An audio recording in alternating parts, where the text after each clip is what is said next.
we come across second element, which is data acquisition. As the term clearly mentioned, the stage is about acquiring data for the project. Let us first understand what is data. Data can be a piece of information or facts and statistics collected together for reference analysis. If you want to make an artificially intelligent system which can predict the salary of any employee based on the previous salaries, you would feed the data on the previous salaries into the machine. This is the data with which the machine can be trained. Now, once it is ready, it will predict its next salary efficiently. The previous salary data here is shown as training data, while the next salary prediction data is shown as testing data. This is clear on salary prediction example of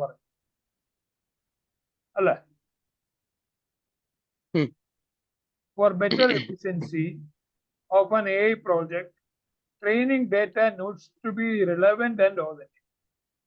For training data, relevant to authentic.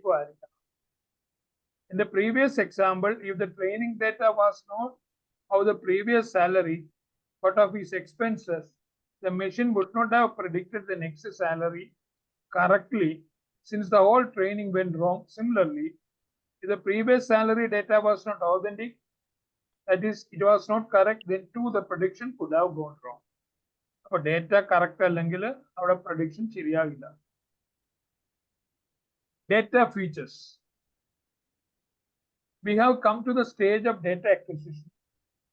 How do we know what data to get based on the problem statement? We need to visualize the factors which affect the problem statement. For this, we need to extract the data features for the problem scoped. Now try to find out what are the parameters which affect your problem statement directly or indirectly and list them down. You want to collect. The purpose of this section is to identify reliable, authentic data for its acquisition. നിങ്ങളുടെ പ്രോജക്റ്റും data acquisition നിങ്ങളുടെ പ്രോജക്റ്റിന്റെ data acquisition എന്താ?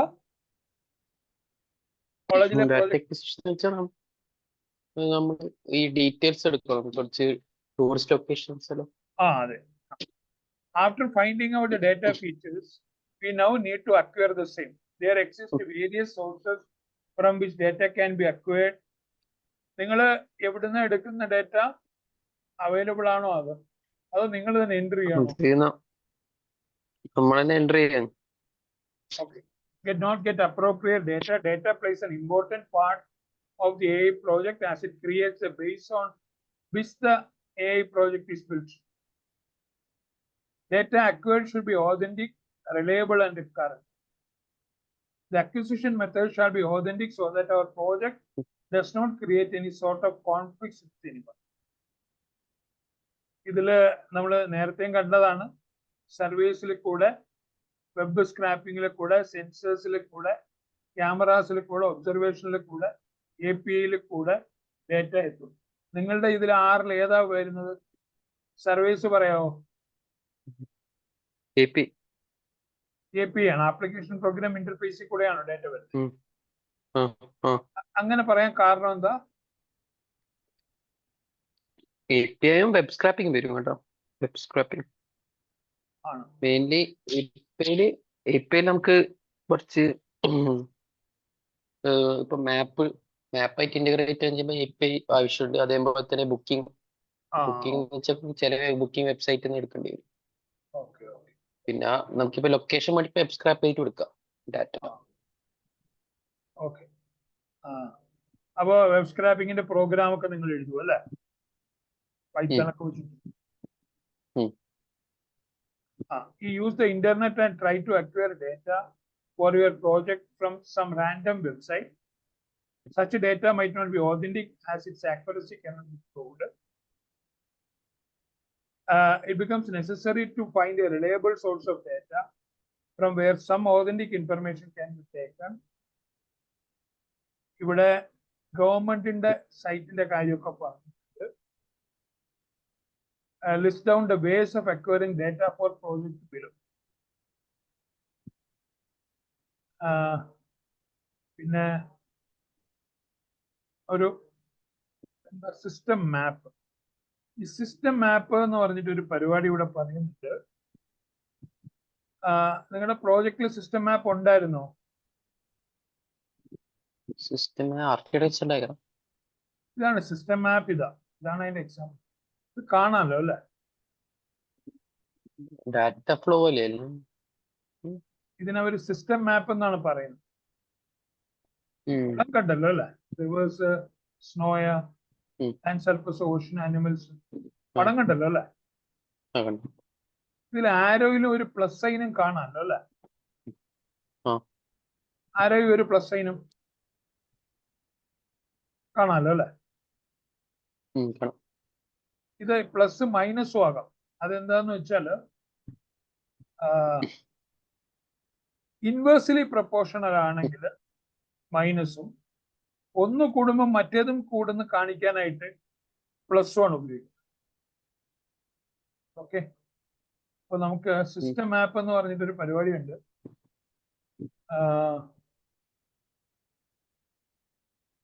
Concept of system map as its elements. Now that we have listed all the data features, let us look at the concept of system map. System maps help us to find a relationship between different elements of the problem. അപ്പോ ആ elements തമ്മിലുള്ള ബന്ധം കാണിക്കും. It helps us to strategizing the solution for achieving the goal of our project. ഇവിടെ ഒരു water സൈക്കിളിന്റെ system മാപ്പ് ആണ് പറയുന്നത്. അതില് എലമെന്റ്സ് എന്താണെന്ന് താഴെ പറയുന്നുണ്ട്. We use system maps to understand complex issue with the multiple factors that affect each other. In a system, every element is interconnected. In a system map, we try to represent that relationship through the use of arrows. Within a system map, we will identify loops. These loops are important because they represent a specific chain of causes and effects. A system typically has several chains of causes and effects. You may notice that some arrows are longer than others. A longer arrow represents a longer time for change to happen. അപ്പൊ ആരോടെ നീളത്തിനും ഒരു meaning ഉണ്ട്. We also call this time delay. To change the outcome of a system, as a change maker, we have two options: change the elements in a system or change the relationship between the elements. It is usually more effective to change the relationship between elements in a system. You notice the use of plus sign and minus sign. These are an indicator of the nature of relationship between the elements. What we did was very basic introduction of system thinking. You can use Google to find more detailed information on how to make system map. For system map, ഒരു ചെറിയ ഒരു explanation ആണ് ഇവിടെ പറഞ്ഞിരിക്കുന്നത്. As the system map shows the components and boundaries of a system and the components of environment at a specific point in time. With the help of system map, one can easily define a relationship among different elements which come under a system. ഒരു സിസ്റ്റത്തിലെ different elements അത് തമ്മിലുള്ള connection എന്താന്ന് നമുക്ക് system മാപ്പിലും കൂടെ പറയാൻ പറ്റും. Relating this concept to our module, goal of our project becomes system whose elements are the data features mentioned above. For example, if a person received 200% increment in my month, then this change in his salary would affect the prediction of his future salary. The more the increment presently, the more salary in future is what the system would predict. Here is a sample system map. ഇവിടെ ഒരു water cycle ആണ് പറയുന്നത്. ഈ water സൈക്കിളില് നമുക്കറിയാം ഇങ്ങനെ കുറെ element ഉണ്ട്.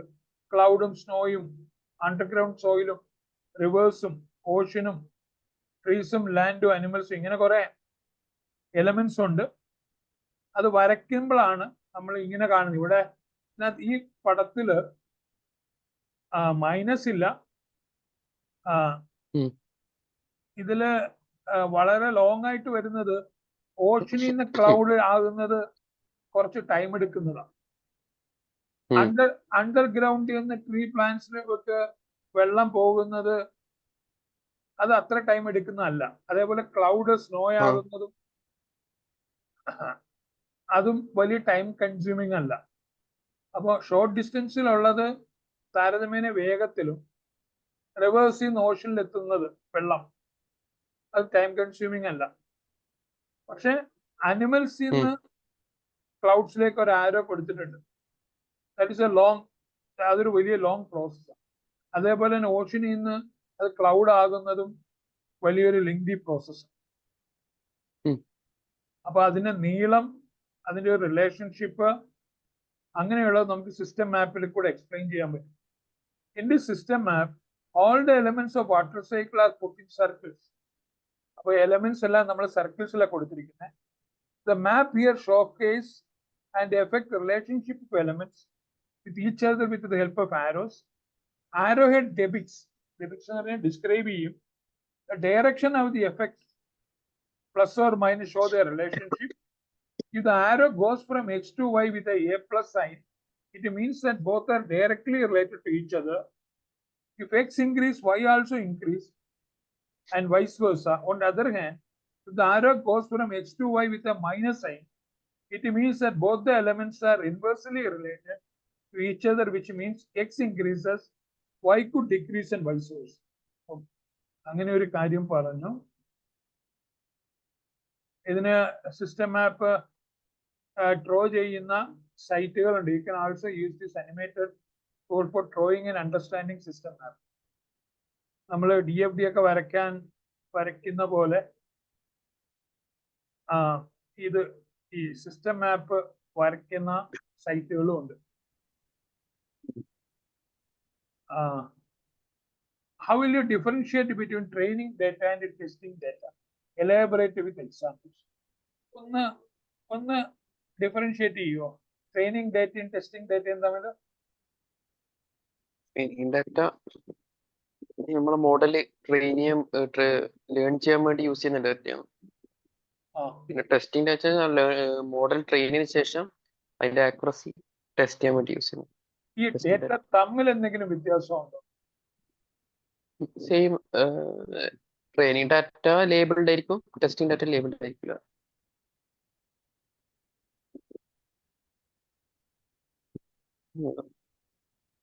അപ്പൊ ഈ രണ്ട് വ്യത്യാസങ്ങളേ ഉള്ളൂ ട്രെയിനിങ് ഡേറ്റയും ടെസ്റ്റിംഗ് ഡേറ്റയും തമ്മിൽ? ബാക്കിയെല്ലാം സെയിം തന്നെ. സംഭവം സെയിം തന്നെയല്ലേ, ഇമേജ് എല്ലാം സെയിം തന്നെയല്ലേ. പിന്നെ വേരിയസ് മെത്തേഡ്സ് നമ്മൾ ഡിസ്കസ് ചെയ്തു. വെബ് സ്ക്രാപ്പിംഗ് പോലെയുള്ളത്. Can you name at least one project in which you may use the method of data collection? നമ്മൾ അതിന്റെ എക്സാമ്പിൾ പറഞ്ഞു. നമ്മുടെ വെബ് സ്ക്രാപ്പിംഗ് ആണ്, API ആണെന്ന് പറഞ്ഞു. What must you keep in mind while collecting data so it is used? നമ്മൾ എന്താ മനസ്സിൽ വേണ്ടത് നമുക്ക്? While collecting data so it is useful. അത് ഓതന്റിക് ആയിരിക്കണം, റിലയബിൾ ആയിരിക്കണം, അല്ലേ? Imagine you are responsible to enable farmers from a village to take their produce to the market. Can you draw a system map that encompasses all the steps and factors involved? ഇത് വരയ്ക്കാൻ പറ്റുമോ? ഇങ്ങനെ ഒരെണ്ണം question കണ്ടല്ലോ അല്ലേ? നാലാമത്തെ question ഇങ്ങനെ ഒരെണ്ണം വരയ്ക്കാൻ പറ്റുമോ?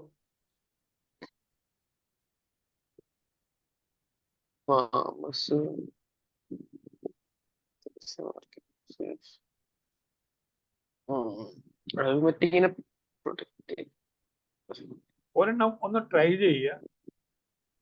ആ സിസ്റ്റം മാപ്പ് എന്താണെന്നുള്ളത് ഗൂഗിളിലൊന്ന് നോക്ക്.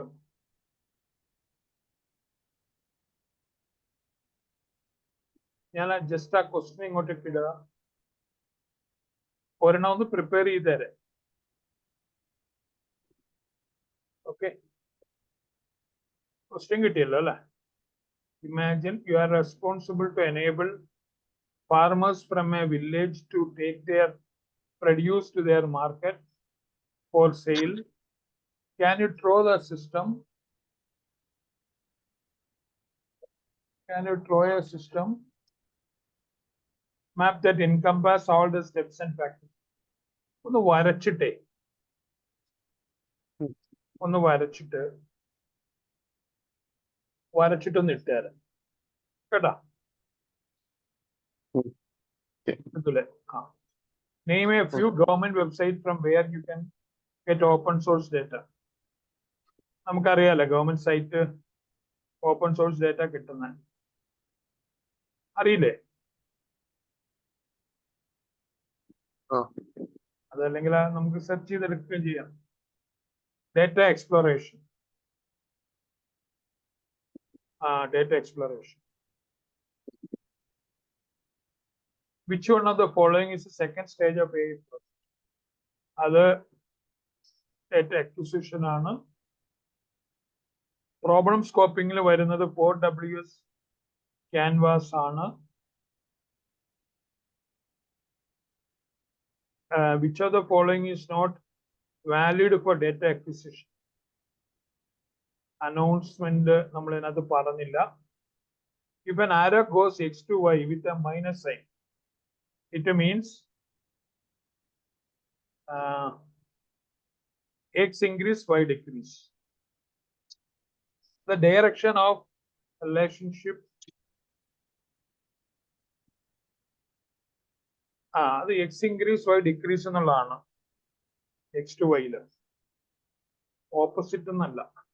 Which of the following is not part Y നമ്മള് വിച്ച് പറഞ്ഞില്ല അല്ലെ? വേറല്ലേ പറഞ്ഞുള്ളൂ. പിന്നെ നമ്മള് ഡേറ്റ എക്സ്പ്ലോറേഷൻ നോക്കുക. Why do you think we need to explore and visualize data before jumping into AI model? നമ്മൾ AI മോഡലിലേക്ക് പോകുന്നതിന് മുമ്പ്, മോഡലിംഗ് എന്നുള്ള ഒരു ഫേസിലേക്ക് പോകുന്നതിന് മുമ്പ് നമ്മൾ ഡേറ്റ എക്സ്പ്ലോർ ചെയ്യണം, അത് വിഷ്വലൈസ് ചെയ്യണം. അങ്ങനെ ഒരു സ്റ്റേജിനെ കുറിച്ച് പറയുന്നുണ്ട്.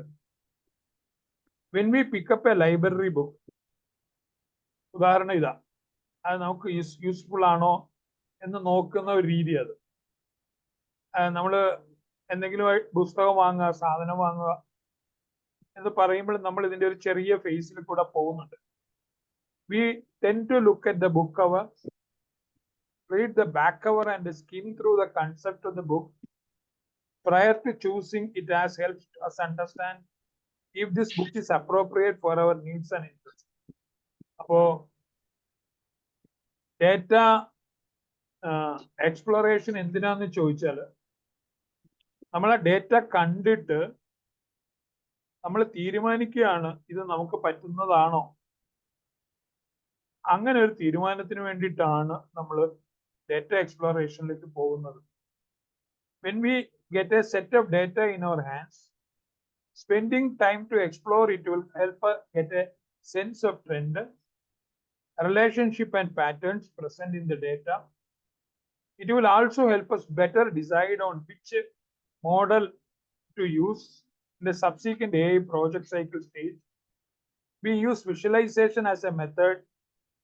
ഇവിടെ നമ്മളൊരു വിഷ്വലൈസേഷൻ എന്ന് പറഞ്ഞ മെത്തേഡ് ആയിരിക്കും ഉപയോഗിക്കുന്നത്. It is much easier to comprehend information quickly and communicate the story to others.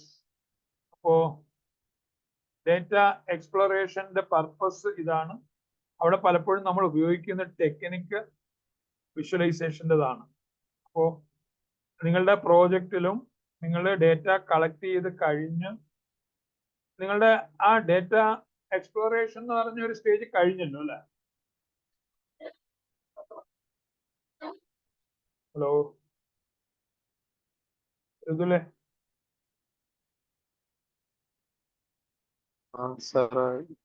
Exploration കഴിഞ്ഞു. അങ്ങനെ ഒരു സ്റ്റേജ് ഉണ്ടായിരുന്നില്ലേ നിങ്ങൾക്ക്? അത് കഴിഞ്ഞിട്ടില്ല.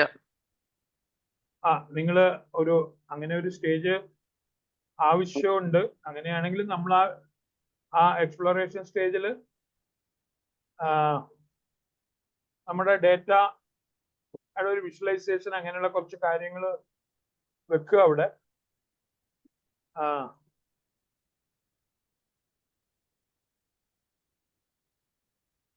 അപ്പോൾ അങ്ങനെ ചെയ്യുക.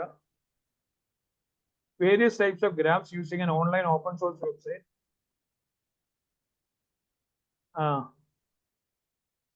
അപ്പോൾ ഇവിടെ ഏത് ടൈപ്പ് ഗ്രാഫാണ് for the data feature that they have listed for their problem.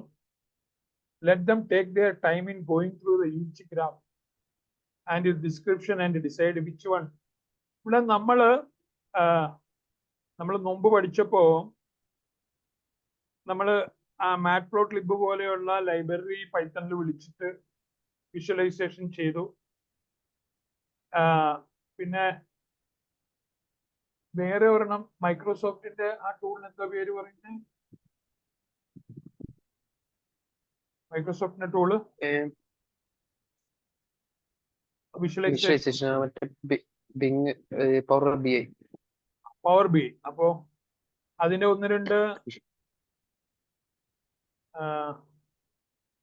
രണ്ട് പടം ഉപയോഗിക്കുകയാണെങ്കിൽ നമുക്ക് വിഷ്വലൈസേഷൻ മനസ്സിലാവും, നമ്മുടെ ഡേറ്റ എത്രത്തോളം യൂസ്ഫുൾ ആണ് എന്ന്. മാത്രമല്ല നമുക്ക് ഒന്ന് ബോധ്യപ്പെടുത്തേണ്ട, ഇത് ഈ റിലയബിൾ ആണ്, ഈ ഡേറ്റ ഓതന്റിക് ആണ്, ആക്യുറേറ്റ് ആണ് എന്ന് നമുക്ക് ബോധ്യപ്പെടുത്തണ്ടേ. അല്ലെങ്കിൽ നമ്മളുടെ പ്രോജക്റ്റിലേക്ക് വന്ന ഡേറ്റ മുഴുവൻ തെറ്റാണെന്ന് ഇന്റർപ്രറ്റ് ചെയ്യാനുള്ള സാധ്യതയില്ലേ? അപ്പൊ അങ്ങനെ ഒരു ബോധ്യപ്പെടുത്തേണ്ട ആവശ്യമുണ്ട്. ഇത് കാണിക്കുന്നത് നമ്മുടെ ഡേറ്റ നമുക്ക് യൂസ്ഫുൾ ആണ് എന്നുള്ളതാണ്. അപ്പോൾ ഡേറ്റ എക്സ്പ്ലോറേഷന്റെ ആവശ്യമുണ്ട്. You have a set of goal of your project and have also found ways to acquire data. While acquiring data, you must have noticed that data is complex entity. It is full of numbers, and if anyone wants to make some sense out of it, they have to work some patterns out of it. For example, if you go to the library and pick up a random book, you first try to go through its content quickly by turning pages and by reading the description before borrowing it for yourself. നമ്മൾ എന്തെങ്കിലും സാധനം വാങ്ങാൻ പോകുമ്പോൾ പോലും ആ സാധനങ്ങളൊക്കെ ഒന്ന് തിരിച്ചും മറിച്ചുമൊക്കെ നോക്കും, ഇല്ലേ? അല്ലെ? അങ്ങനെയല്ലേ? അപ്പൊ അങ്ങനെ ഒരു സംഭവം അതിനകത്തുണ്ട്. It helps you in understand if the book is appropriate for your needs and interest or not. അപ്പോ നമ്മള് സ്ക്രാപ്പിങ്ങിലൂടെ കിട്ടിയ ഡേറ്റയും APIയിൽ കൂടെ വരുന്ന ഡേറ്റയും നമുക്ക് റിലവന്റ് ആണെന്ന് പറഞ്ഞിട്ട് വേണം മുമ്പോട്ട് പോവാൻ, അല്ലെ? അങ്ങനെയല്ലേ? അങ്ങനെ പറയണം. അല്ലെങ്കിൽ അത് വിഷ്വലൈസേഷനിൽ കൂടെ പറയാം. അതാണ് ബെസ്റ്റ് വേ. അവിടെ വിഷ്വലൈസേഷൻ ടൂൾസ് നമ്മൾ ഉപയോഗിക്കും. To analyze the data, you need to visualize it in some user-friendly format so that you can quickly get a sense of trend, relationship, pattern contained within the data. Define strategy for which model to use at a later stage. Communicate the same to others effectively. To visualize data, we can use various types of visual representation. അപ്പോ visual representation നമുക്ക് bar graph, different ഗ്രാഫിനെ കുറിച്ചാണ് പറയുന്നത്. Different ഗ്രാഫുകളെ കുറിച്ച് നമുക്കൊരു idea ഉണ്ട്. You will find various types of graphical representation, flowchart, hierarchy, process descriptors. Go through the page and look at various new ways and identify the ones which interest the most.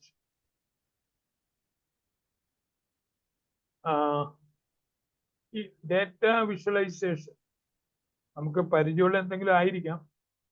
ഞാൻ ഇതിന്റെ link ഞാൻ ചാറ്റിലിട്ടേക്ക് ഒന്ന് നോക്കിയാലേ അവർ വേറെ എന്തെങ്കിലും extra പറയുന്നുണ്ടോ.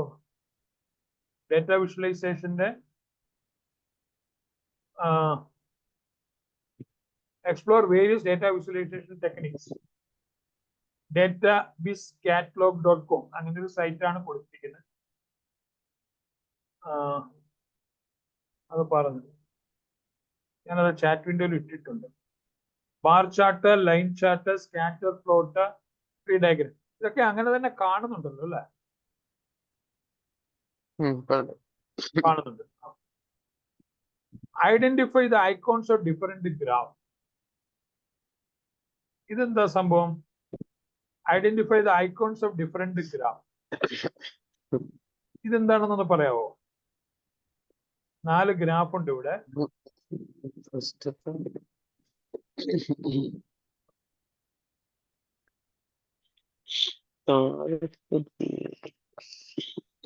Box plot അല്ലേ രണ്ടാമത്തെ ബോക്സ് ആണ്. മൂന്നാമത്തത് നാലാമത്തെ ഗ്രാഫ്. മൂന്നാമത്തത്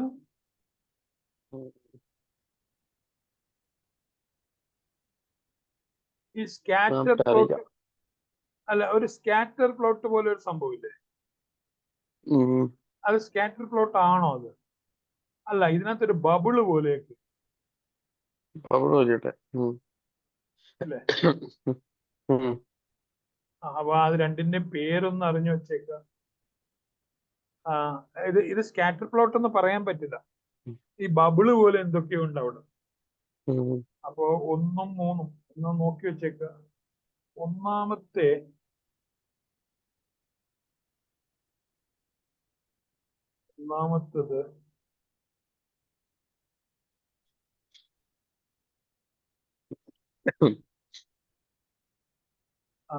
ഒരു സെക്കൻഡ്, നമുക്കിത് നോക്കിക്കളയാം.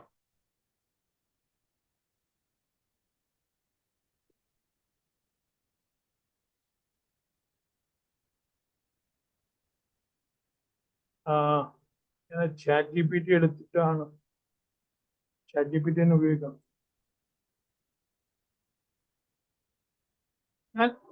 ഞാൻ ഷെയർ ചെയ്യുന്ന സ്ക്രീൻ കാണാം അല്ലേ? ഞാൻ ആ പടം എടുത്തത്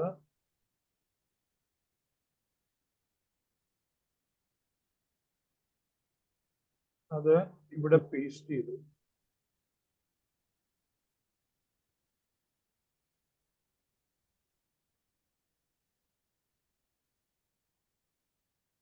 ഞാൻ അതവിടെ പേസ്റ്റ് ചെയ്തു. എന്നിട്ട് അതിനോട് പറയണം identify the icons of different graph. Identify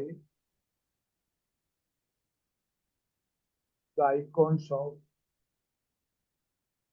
different graphs.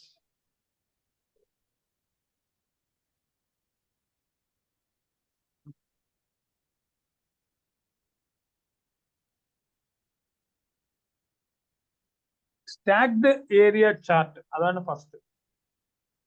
മറ്റത് ബബിൾ സോർട്ട് ആണ്. അത് സിമിലർ ടു സ്കാറ്റർ പ്ലോട്ട് ആണ്, പക്ഷെ varying bubble size to represent a third dimension of data. അപ്പൊ അതുകൊണ്ട് അവിടെ ഒരു തേർഡ് ഡയമെൻഷനും കൂടെ വരുന്നുണ്ട് കേട്ടോ.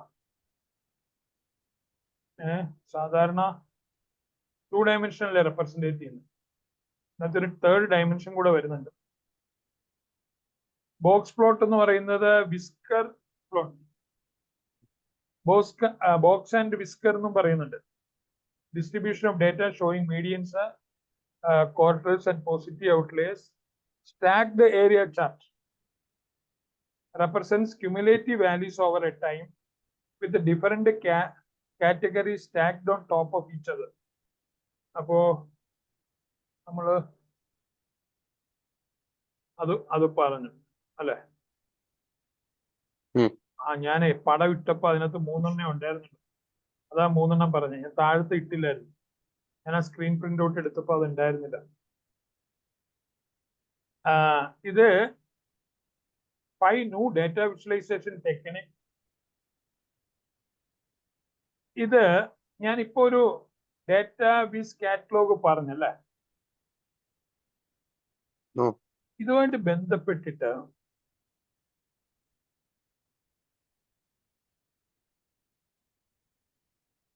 ഈ ഒരു 5 എണ്ണം, അതായത് ഞാൻ ചാറ്റിൽ ടൈപ്പ് ചെയ്യും. the name of the representation. Name of the representation. Name of the representation.